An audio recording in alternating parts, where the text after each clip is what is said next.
খুবই অল্প সময়ে বার্গার তৈরি করুন ঘরের উপকরণ দিয়ে।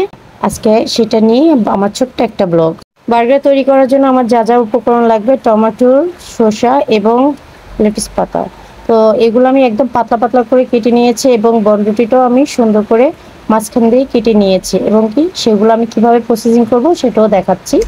তো প্রথমে আমি বনরুটির সাথে ডিম দেব। তো ডিমটা ঠিক বনরুটির মতো করে সাইজ করে ভেজে নিলাম, আর বনরুটিটাও হালকা করে একটু ভেজে নিলাম।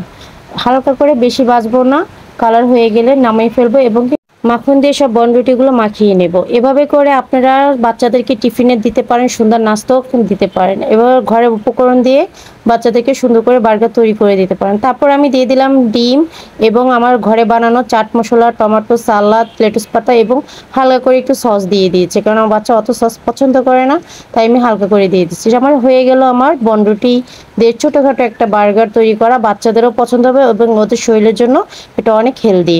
ঘরে এবার ট্রাই করে দেখতে পারেন। সবাই ভালো থাকবেন।